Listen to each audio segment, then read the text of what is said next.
네, 오늘 본문 말씀은 민수기 17장 1절에서 13절에 나오는 말씀을 가지고 나누려고 합니다. 오늘 이 민수기 17장은 16장에 나타났던 고라의 반란 사건을 해결하는 과정에서 일어나는 내용들입니다. 그래서 고라와 그 추종자 250명은 종교적 반란을 일으켰고요. 그리고 다단과 아비람이라는 사람들은 정치적인 반란을 일으켜서 하나님을 대적했습니다. 그래서 하나님의 심판이 임하게 됐죠. 그래서 우리가 다 아는 것처럼 이 단과 아비람, 온이라는 이 정치적 반란을 일으킨 사람들은 그들의 장막에서 땅이 갈라지고 살아있는 채로 그 매장되는 일들이 16장에 나옵니다. 그리고 하나님의 성막에서 종교적 반란을 일으켰던 고라와 그를 추종하는 250명의 사람들은 여호와의 불이 나와서 태워버리는 그런 심판을 당하게 됩니다. 그래서 이 모든 광경을 이스라엘 백성들이 생생하게 목격하게 되죠. 그런데 그 하루가 지나고 나서 다음 날에 시간적으로 말하면 24시간도 채 지나기 전에 그들은 모든 것을 다 목격했음에도 불구하고 다시 모세와 아론 앞에 나와서 원망하고 대적합니다. 너희들 때문에 이 사람들이 다 죽었다라고 다시 한번 그들을 모세와 아론을 공격하면서 하나님 앞에 또다시 반란을 일으킵니다. 그러자 하나님께서는 참다가 전염병으로 이스라엘 백성들을 심판합니다. 그때 모세의 명을 받았던 아론이 죽은 자와 산 자에 서서 하나님 앞에 중보를 합니다. 속죄의식을 행하죠. 그러자 전염병은 사라지게 되고 전염병으로 죽은 사람의 수가 민수기 16장 49절에 보면 14,700명이라고 증거하고 있습니다. 그리고 나서 오늘 본문 말씀에서 하나님께서 아론의 대제사장 직무를 온 회중 앞에서 인정하고 그에게 영적인 권위를 주는 장면이 나옵니다. 이를 볼 때 이 16장에 나왔던 종교적 반란을 일으켰던 고라와 250명의 추종자들은 대제사장이 아론의 직무에 불만을 가지고 또 아론의 그런 권위에 불만을 가지고 반란을 일으켰다는 것을 볼 수 있습니다. 그래서 실제로 민수기 16장 3절을 보면요, 그들이 모여서 모세와 아론을 거슬러 이르되 너희가 분수에 지나도다. 회중이 다 거룩하고 여호와께서 그들 중에 계시거늘 너희가 어찌하여 여호와의 총회 위에 스스로 높이느냐라고 말하는 장면이 나옵니다. 이게 말이 어렵게 나오죠. 쉽게 말한다면 네가 뭔데 우리의 리더가 되냐, 네가 뭔데 성소에서 일하는 그 레위 지파보다 더 높게 서서 제사를 집도하냐, 왜 나도 레위 지파인데 나는 왜 잡다한 일만 하게 만들고 너만 하나님 앞에 나가서 제사를 지내냐라고 불만을 토해내는 겁니다. 그래서 이들은 지금 자신의 맡고 있는 직무는 너무나 보잘것없고 이 아론이 맡고 있는 직무가 더 높다. 왜 너 스스로 그 일을 행하느냐라고 불만을 품으면서 반역을 일으켰던 것을 볼 수 있죠. 그런 이들에게 하나님께서 무섭게 징계를 내립니다. 모든 사람들이 목격할 수 있도록 아주 충격적인 방법으로 심판을 내리셨죠. 여호와의 불이 나와 그들을 태워버립니다. 그런데 이 모든 것을 목격했던 이스라엘 백성들은요, 정신을 못 차리고 24시간이 지나기도 전에 반란을 또 일으킵니다. 이를 볼 때 이 이스라엘 백성들의 마음 가운데는요, 근본적으로 이 아론을 다시 자기의 지도자로서 대제사장으로서 인정하지 않았다는 것을 보여주고 있습니다.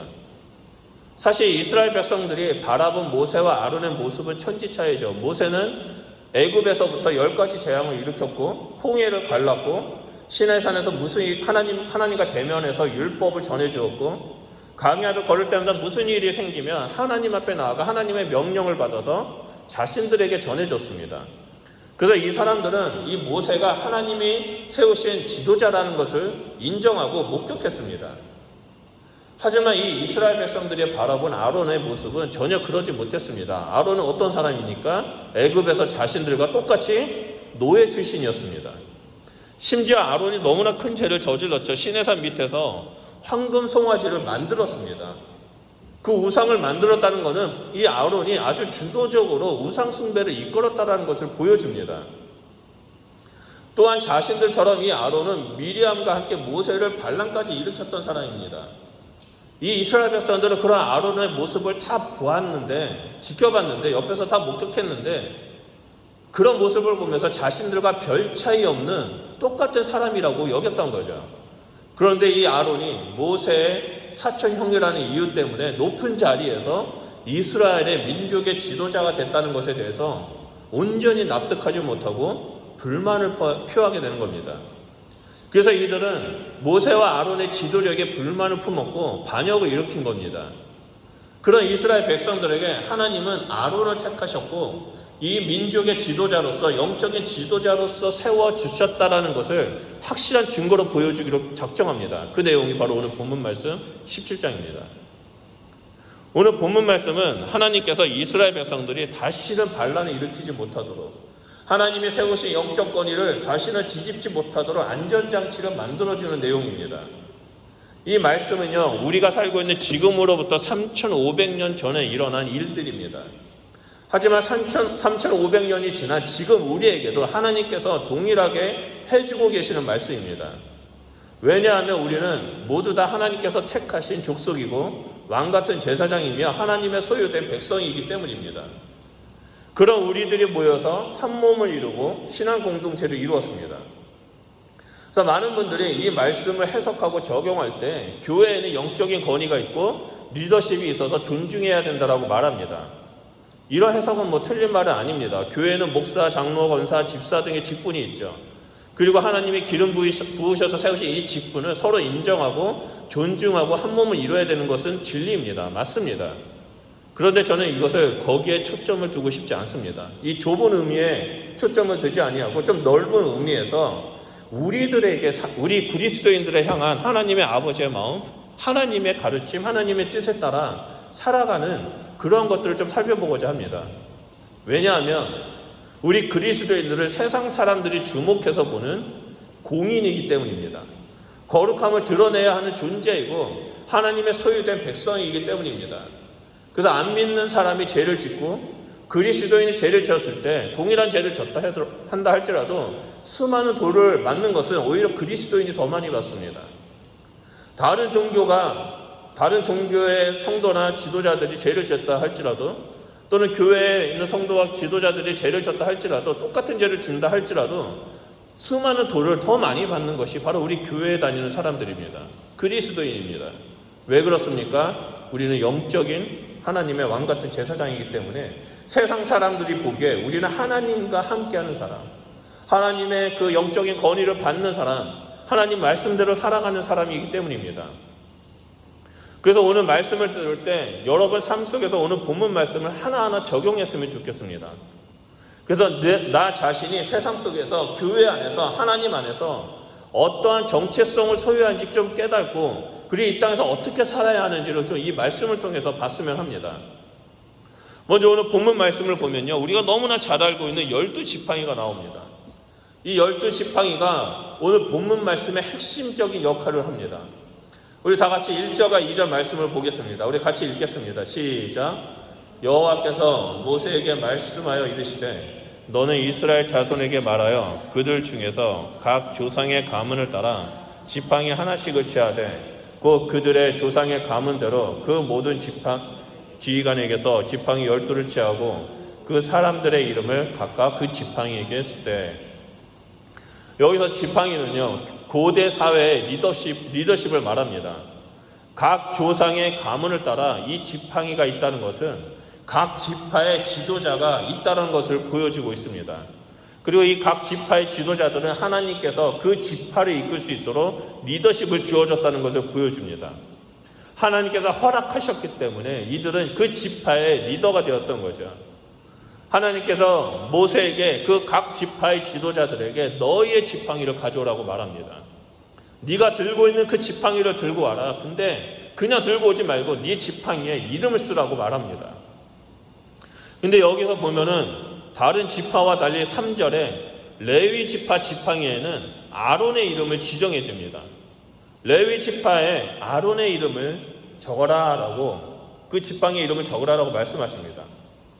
그리고 나서 4절과 5절에 그 지팡이를 해막 안에서 내가 너희와 만나는 곳인 증거기 앞에 두라는 거죠. 다시 말해서 지성소 안에 그 지팡이 뭉텅이를 갖다 놓으라는 겁니다.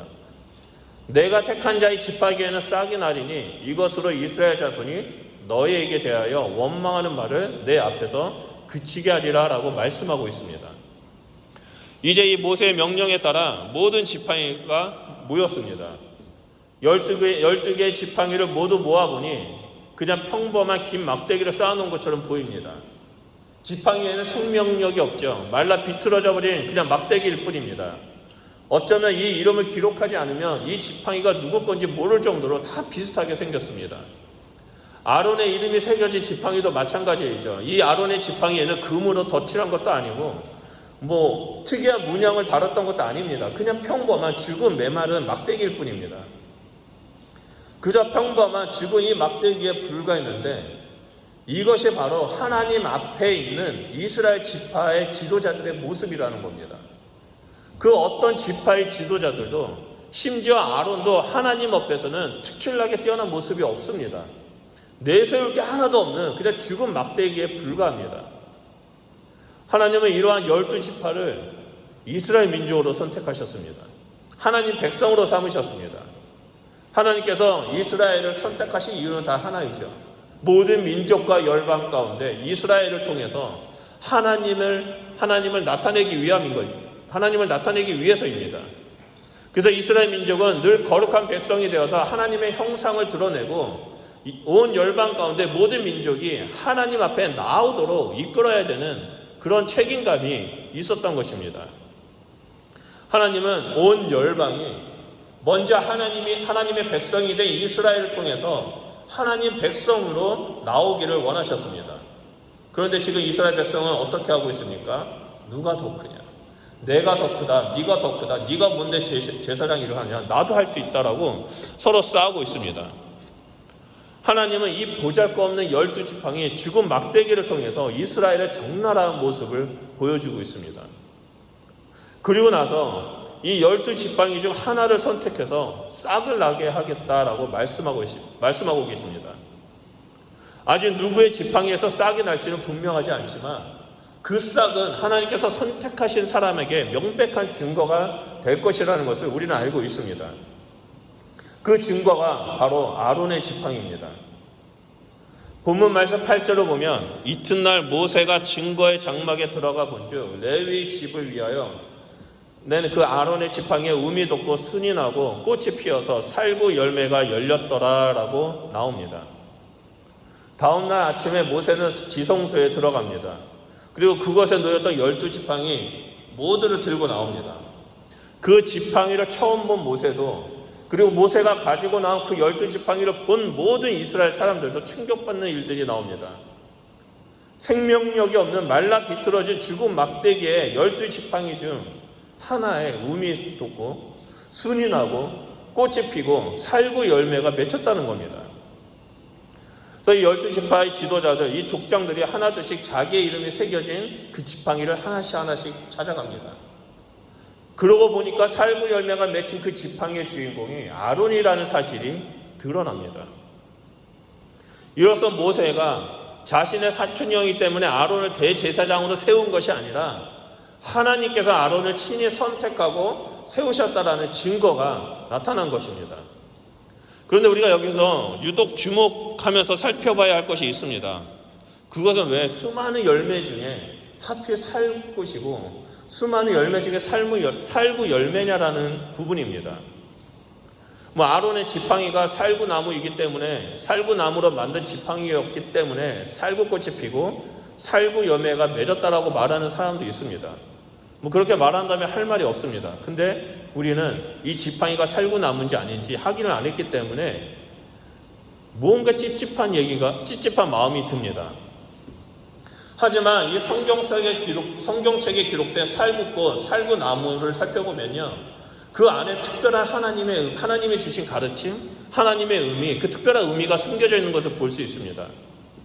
성경에는요, 살구나무의 히브리어 이름이 샤케드입니다. 샤케드.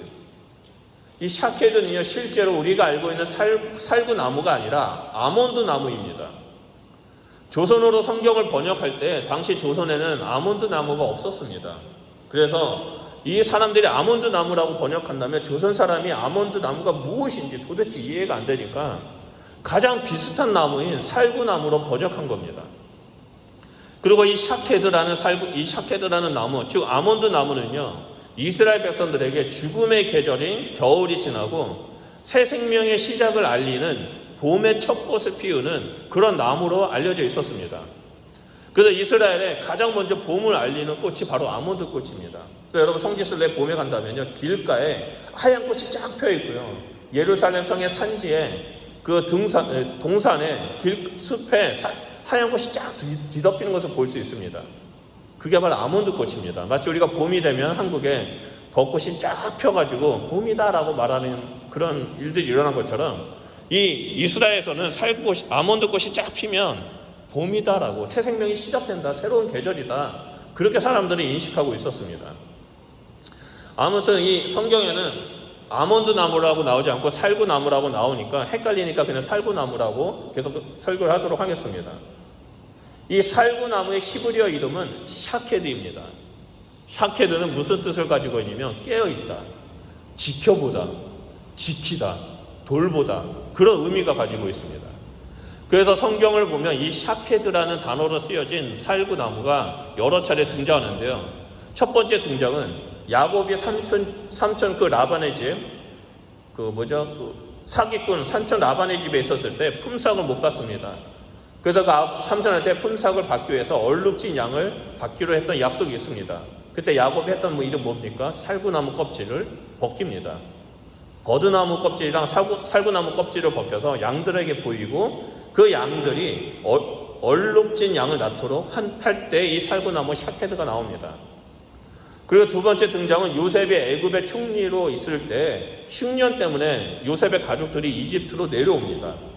그때 이 요셉의 가족들이, 그러니까 야곱의 가족이죠, 아버지 야곱과 그 형제들이 이집트에서 구하기 힘든 가나안 땅의 특산물 열매를 가지고 나옵니다. 그때도 샤케드입니다. 우리 한국어 성경에는 감, 복숭아라고 이게 번역이 되어 있는데 히브리어 원어 성경을 보면 샤케드, 아몬드라고 나옵니다.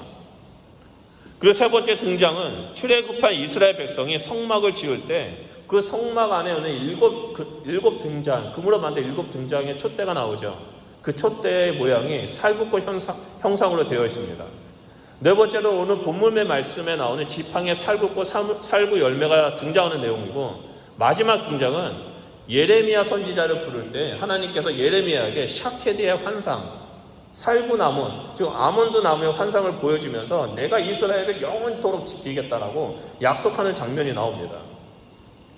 이 성경에 나오는 샤케드, 다시 말해서 오늘 본문 말씀 한국어 성경으로는 살구나무, 이 등장의 상황을 다 살펴보면 동일한 주제가 하나 나옵니다. 그것은 모두 다 하나님께서 돌보시고 지키시고 함께 하신다는 것을 증명할 때 이 살구나무 샤케드가 나왔다는 겁니다. 야곱을 사기꾼과 같은 그 삼촌 라반에서부터 지키고 돌보실 때 흉년 속에 있는 그 야곱의 자손들, 야곱의 가족들, 요셉의 형제들을 지킬 때 출애굽한 이스라엘 백성들과 함께 하시기 위해서, 장막 가운데 함께 거하면서 빛으로 돌보시기 위해서, 그때 예레미야를 통해서 이스라엘 끝까지 지키겠다라고 약속하실 때, 그리고 오늘 본문 말씀에서 이스라엘 회중들이 아론을 몰아치고 아론을 내쫓고 반역을 일으키고 아론을 죽이려고 할 때, 그럴 때에도 이 살구나무가 등장했다는 겁니다. 아론의 지팡이에 살구꽃이 피고 살구 열매가 맺혔다는 것은 하나님께서 택하시고 부르시고 직분을 준 자들을 끝까지 보호하신다는 겁니다. 지키신다는 겁니다. 우리에게 준 그 직분, 우리에게 준 사명을 감당할 수 있도록 하나님께서 동행하시고 보호하시고 축복해 주신다는 것을 오늘 본문 말씀을 통해서 볼 수 있습니다. 이것이 바로 택하심을 받은 자들에 대한 하나님의 놀라운 사랑이자 하나님의 은혜입니다. 이 하나님의 놀라운 사랑은 환난이나 공고나 핍박이나 기근이나 적신이나 위험이나 칼이나 그 무엇도 끊을 수가 없습니다. 그렇기 때문에 하나님의 택하심을 받는 자는 하나님으로부터 끊임없는 보호하심과 돌보심을 받는 특별한 존재라는 사실입니다. 우리 모두는 하나님의 자녀로 택하심을 받았습니다. 왕같은 제사장으로 택하심을 받았고, 심지어 우리는 그 한국이라는 익숙한 문화 속에서, 익숙한 언어에서 또 택하심을 받아서 이 호주까지 하나님께서 보내주셨습니다. 하나님께서 우리를 호주 땅에 보내셨다는 것은 하나님께서 우리를 향한 뜻이 이 호주 땅에 있다는 것을 알려주기 위해서입니다.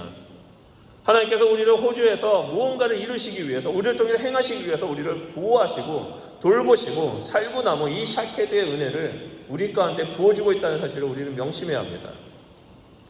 그래서 우리가 이를 볼 때 이 세 번째 아론의 택하심이 너무나 특별하다는 것을 볼 수 있습니다. 하나님은 온 회중들에게, 이스라엘 백성들에게 아론의 택하심을 증명하기 위해서 10절에 모세에게 아론의 지팡이를 증거계 앞으로 도로 가져다 놓으라고 말합니다. 영원히 보존하겠다라고 말씀하시죠. 그래서 이스라엘 백성들이 이 아론의 지팡이, 살구꽃, 살구 열매가 맺혀진 지팡이를 볼 때마다 아론은 내가 택한 종이고 내가 택한 제사장이라는 것을 하나님께서 보여주시길 원하신다는 겁니다. 그래서 더 이상 반역자들이 일어나지 못하도록 표징으로 남기도록 명하신 것입니다. 아론이 하나님에 대해서 이렇게 특별한 존재가 될 수 있었던 이유가 있습니다. 그것은 바로 하나님의 주권입니다. 하나님의 주권으로 택하신 유일한 대제사장이기 때문에 아론은 특별한 존재가 될 수 있었던 겁니다.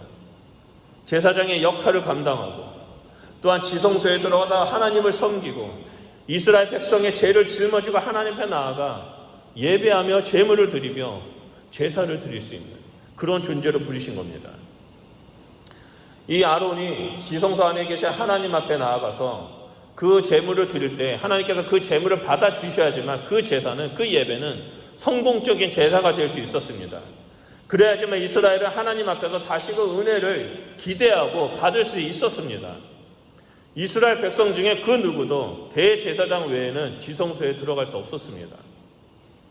하나님께 나아가기 위해서는 하나님께서 선택하신 중보자인 이 대제사장을 통해서 이루어졌습니다. 그런데 하나님께서는 누구나 하나님 앞에 나올 수 있도록 중보자이자 대제사장이신, 영원한 대제사장이신 예수 그리스도를 우리에게 보내주셨습니다. 우리의 구원자 되시는 예수 그리스도를 믿는 자는 하나님의 택하심을 받게 됩니다. 그래서 담대하게 지성소에 들어가서 하나님께 예배를 드리고 기도하고 사랑을 고백할 수 있게 됩니다. 그리고 하나님은 지성소에 나오는 우리를 기쁘게 받아주시고 내가 너와 함께 하겠다, 내가 너를 지키겠다, 내가 어디로 가든지 내가 먼저 한 걸음 앞서 나가서 모든 것을 예비하겠다, 나는 너의 하나님이다, 나는 너를 너무나 사랑한다라고 말씀하신다는 거죠. 그러면서 우리의 삶 가운데 이 살구꽃, 살구 열매, 이 샤케들을 하나님께서 나타내시고 계신다는 겁니다. 우리는 하나님으로부터 선택받은 특별한 존재입니다. 이전에 우리의 원래 모습은 아무런 생명력이 없는 이 죽은 나무 막대기와 같았습니다. 이 땅에서 벌레만도 못한 인생을 살았고 죄의 수렁에서 영원토록 뒹굴며 죽을 수밖에 없는 이 처절한 모습이 우리의 모습입니다. 그런 우리를 보시고 하나님은 긍휼을 베풀어 주시죠. 우리에게 예수 그리스도를 보내주시고 우리 한 사람 한 사람을 택하셔서 특별한 존재로 만들어 주십니다. 우리의 삶의 이 샤케드, 이 열매와 그 꽃을 환하게 피도록 하나님께서 은혜를 베풀어 주십니다. 그래서 우리의 삶은 이 죽음의 계절이 지나가고 예수 그리스도로 말미암아 새 생명의 영원한 계절이 우리 앞에 펼쳐져 있습니다. 우리에게 피어진 이 살구꽃과 살구 열매가 시들지 않기 위해서는 날마다 예수 그리스도에게 접붙임 바 되어야 합니다. 예수님으로부터 이 영양분과 수분을 공급받아야지만 이 샤케드의 꽃과 열매가 시들지 않고 풍성하게 자랄 수 있습니다. 그렇다면 우리가 어떻게 해야 예수님께 접붙임을 받은 삶을 살 수 있습니까? 그것은 바로 성령 충만과 말씀 충만입니다. 말씀이 충만해야 예수님으로부터 영양분을 공급받을 수 있고 성령이 충만해야 예수님으로부터 그 수분을, 햇빛을, 모든 것을 공급받을 수 있습니다. 이 성령 충만과 말씀 충만의 삶은 시편 1편 3절에 나오는 그 말씀처럼 시냇가에 심겨진 나무가 되는 것을 말합니다. 이것이 바로 우리가 날마다 말씀을 읽고 묵상해야 되고 기도하며 성령의 충만함을 강구해야 하는 이유입니다. 우리는 하나님으로부터 선택받은 백성이자 왕같은 제사장입니다. 그럼 우리가 해야 할 것은 나보다 뛰어나다라고 생각하는 그 남들과 나를 비교하는 것이 아니라 하나님께 집중하면서 성령 충만한 삶을 살고 말씀 앞에 머무는 삶을 살아야 한다는 것을 보여줍니다. 오늘 우리가 함께 예배드리는 이 브리스번 시티 순복음교 안에서도 우리는 하나님만을 바라보며 예배해야 하고 하나님의 말씀에 귀 기울여야 하고 하나님 앞에 나아가 기도하면서 하나님, 저는 하나님 안에 있는 샤케도 살구나무입니다. 저에게 꽃을 피게 해주십시오. 저게 성령의 열매를 맺게 해주십시오. 성령의 충만함을 허락하여 주십시오. 그래서 내가 죽은 막대기가 되는 것이 아니라 살아있는 생명의 막대기가 되어서 하나님의 뜻을 이루는 자가 되게 해주십시오라고 기도해야만 한다는 거죠. 그래서 이 땅에서 하나님의 말씀을 깨닫고 그 말씀을 이 땅에서 이루어 나아가면서 아직도 하나님이 없다라고 말하는 사람들, 또는 교회에 나가서 예배를 드리지만 자기 중심적으로 살고 자기 뜻대로 행하려고 하는 사람들에게 이 샤케드의 축복을 우리는 흘려보내야 한다는 것입니다. 그래서 이 땅에서 이 샤케드의 축복, 이 샤케드의 열매를 통해 온 땅 가운데 예수 그리스도를 선포하는 증인된 삶을 살아가는 자가 되어야만 합니다. 이것이 왕같은 제사장이고 하나님으로 선택받은 거룩한 백성의 삶입니다. 저는 함께 예배드리는 우리 성도님들이 그러한 샤케드의 축복 가운데 들어가길 소원합니다. 하나님의 은혜 가운데 머물면서 하나님께서 우리를 꽃 피우게 하시고 우리에게 성령의 열매를 맺게 하시고 그리고 그 열매를 사람들에게 보임으로 말미암아 우리의 삶을 통해서 예수 그리스도의 형상을 드러냄으로 말미암아 이 사람은 하나님의 택하신 백성이다. 이 사람은 하나님께서 돌보시고 지키시는 자이다라고 고백하는 일들이 우리 이웃 가운데 넘쳐나는 일들이 일어나길 소원합니다. 여러분, 그러한 삶을 사시길 우리 주 예수 그리스도의 이름으로 축원드립니다. 우리 좀 말씀을 기억하면서 기도드리겠습니다. 하나님, 막대기와 같은 저를, 하나님 영원히 죽을 수밖에 없는 저를 불러서 세워주시고 나에게 예수 그리스도의 보혈을 덮어주심으로 말미암아 이 막대기와 같은 저를 하나님의 생명의 나무로 세워주셔서 감사드립니다.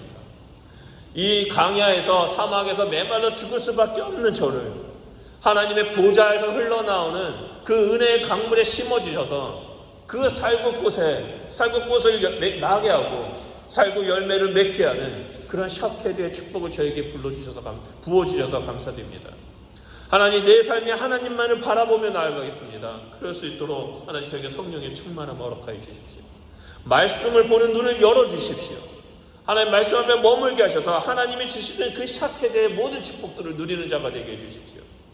그래서 이 땅 가운데 하나님을 알지 못하는 자들에게 나는 하나님이 보시기에 하나님과 함께하는 자, 하나님의 축복을 받는 자, 하나님이 지키시는 자라는 고백을 드러나는 일들이 일어나게 해주십시오라고 우리 이 시간에 다 같이 주여 삼창하며 기도하도록 하겠습니다. 기도하겠습니다.